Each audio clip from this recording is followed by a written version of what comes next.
I can't promise that it will ever save their lives, but nothing you will ever do is more important than teaching integrity to your children. There's an old saying, those who do can, and those who can't teach. But you really can't teach honesty unless you are honest yourself. You really can't teach integrity unless you also live with integrity. It's actually quite simple. It might be tempting, for the sake of consistency, to assert that you should always tell the whole truth exactly as you see it in every situation.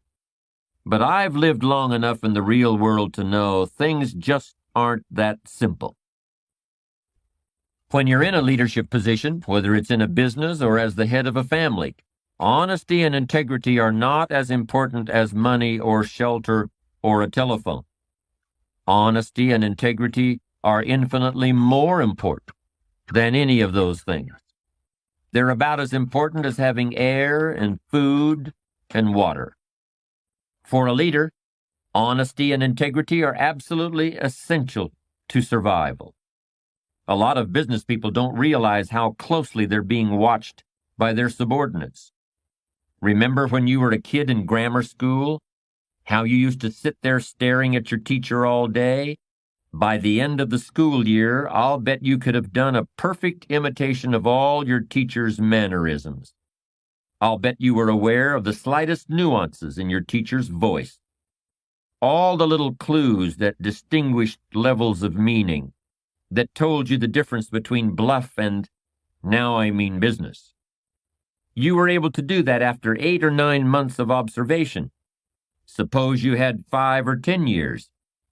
Do you think there would have been anything about your teacher you didn't know? As a manager, there probably isn't anything your people don't know about you right this minute. If you haven't been totally above board and honest with them, it's certain you haven't gotten away with it. But if you've been led to believe that you've gotten away with it, it's most likely because people are afraid of you. That's a problem in its own right. But there's another side of the coin, too. In any organization, people want to believe in their leaders.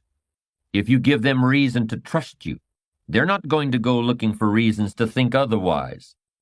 And they'll be just as perceptive about your positive qualities as they are about the negative ones. I heard a story of a situation that happened some time ago at a company in the Midwest. The wife of a new employee experienced complications in the delivery of a baby. There was a medical bill of more than $10,000, and the health insurance didn't want to cover it. The employee hadn't been on the payroll long enough. The pregnancy was a pre-existing condition, one thing or another. In any case, the employee was desperate. He approached the company CEO and asked him to talk to the insurance people. The CEO agreed, and the next thing the employee knew, the bill was gone. The charges were rescinded. But when he mentioned to some colleagues the way the CEO had so readily used his influence with the insurance company, they just shook their heads and smiled. The CEO had paid the bill out of his own pocket, and everybody knew it, no matter how quietly it had been done.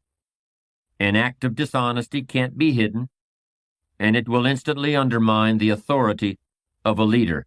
But an act of integrity is just as obvious to all concerned. When you're in a leadership position, you have the choice of how you will be seen, but you will be seen one way or the other. Make no mistake about that. Leadership of a family demands even higher standards of honesty and integrity. And the stakes are higher too. You can replace disgruntled employees and start over. You can even get a new job for yourself if it comes to that. But your family can't be shuffled like a deck of cards. If you haven't noticed, kids are great moral philosophers, especially as they get into adolescence. They're determined to discover and expose any kind of hypocrisy, phoniness, or lack of integrity on the part of authority figures. And if we're parents, that means us. It's frightening how unforgiving kids can be about this. But it really isn't a conscious decision on their part. It's just a necessary phase of growing up. They're testing everything, especially parents. In Arthur Miller's great play, Death of a Salesman, it's hard to believe that a son would so completely lose faith in his father based on a single incident of dishonesty. Once a parent has lost moral authority, it is very, very difficult to regain it. Studies have shown that children are extremely understanding about many things.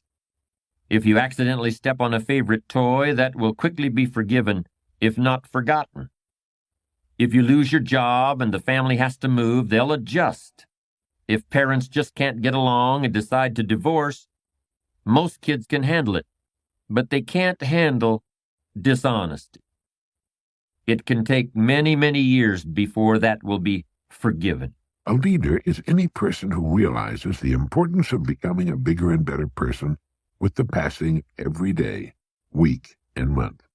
A leader takes the responsibility of his or her own growth, a planner, a thinker, a doer. Each of us can become such a leader in our own area of activity.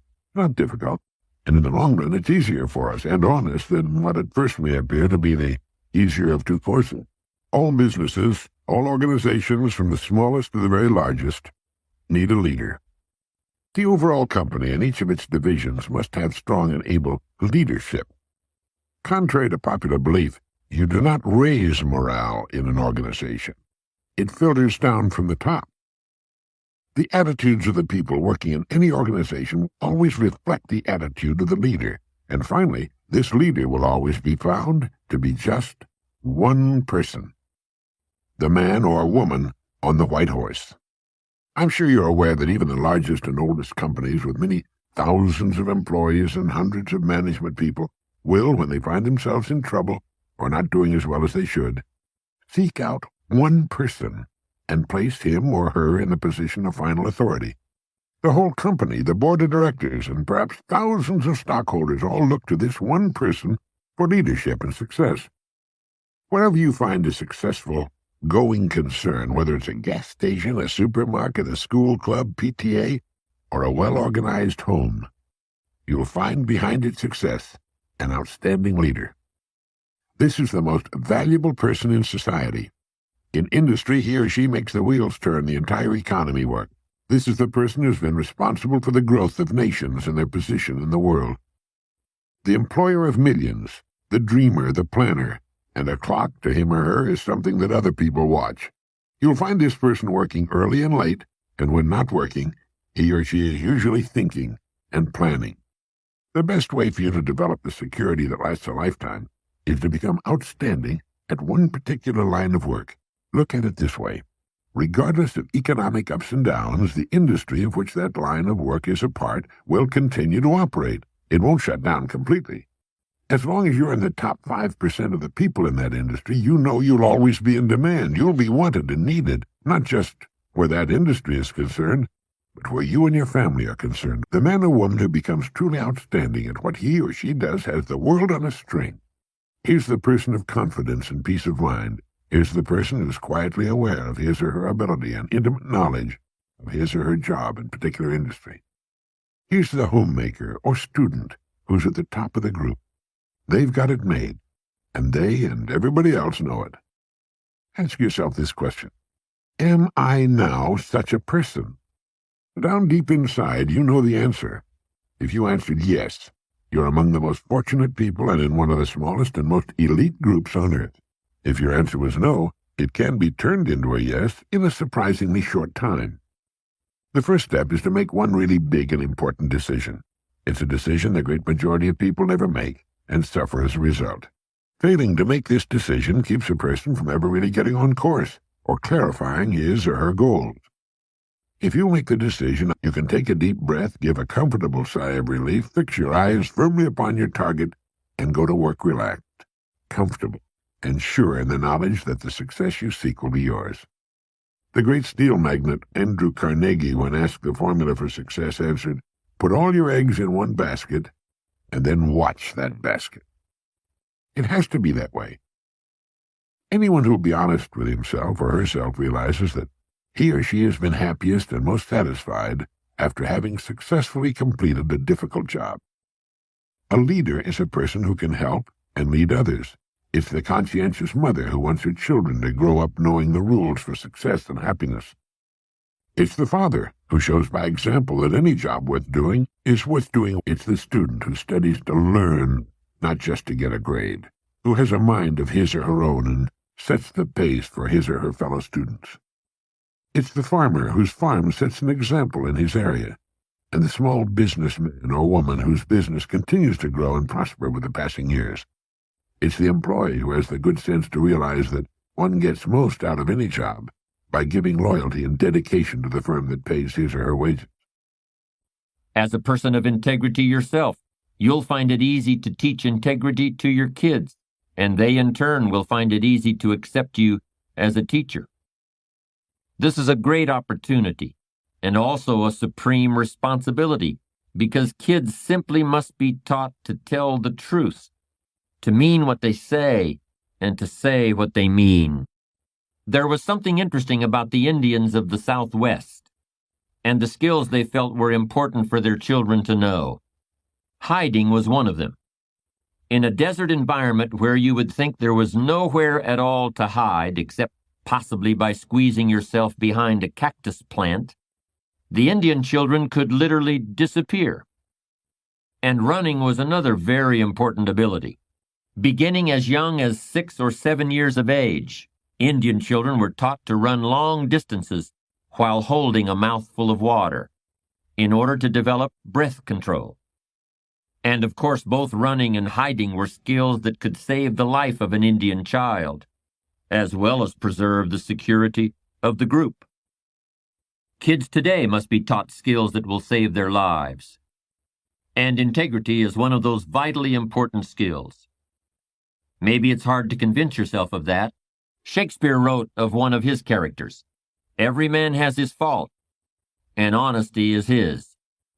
He is more honest than wise." There is a difference between blowing hot air and premeditated dishonesty. How can you tell the difference? Your gut feelings will tell you. By the time we reach adulthood, I think most of us have extremely accurate ethical barometers built into our heads and hearts. We may choose to ignore what that ethical barometer tells us, but it's there nonetheless. When you're in a leadership role, I believe there's at least one situation in which you're almost always justified in stretching the truth to some degree. And here it is. You should overstate your degree of enthusiasm for your employees' work. You may use many carrots and very few sticks.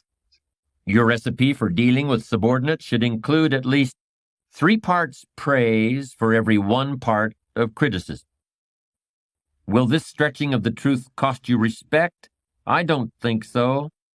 Will a little sugarcoating of your true feelings foster greater productivity, better work, and improved morale? Absolutely. And that conclusion is supported by a great deal of behavioral science research. Praise is one of the world's most effective teaching and leadership tools. Criticism and blame, even if deserved, are counterproductive unless all other approaches have failed. It often brings out the best in people, and it's the grease that keeps the machine of human interactions functioning smoothly. So honesty is the best policy. We all know people who have gotten ahead as a result of dishonest or unethical behavior. When you're a kid, you think that never happens. But when you get older, you realize that it does. Then you think you've really wised up, but that's not the end of it. When you get older, you see the long-term consequences of dishonest gain, and you realize that it doesn't pay in the end. I've seen people who have made millions with questionable business tactics, and I've also seen a higher percentage of health problems among those people than any insurance actuary could possibly account for. I've seen people who decided to sell out their friends or their business partners in order to cash a big check, and those people wind up looking 20 years older than their age. Stick around, keep your eyes open, and I think you'll see it's true. Hope of dishonest gain is the beginning of loss. That's another old saying. I don't think it refers to the loss of money. I think it means loss of self-respect. You can have all the material things in the world, but if you've lost respect for yourself, what have you really got? The only way to ever attain success and enjoy it is to achieve it honestly and with pride in what you've done.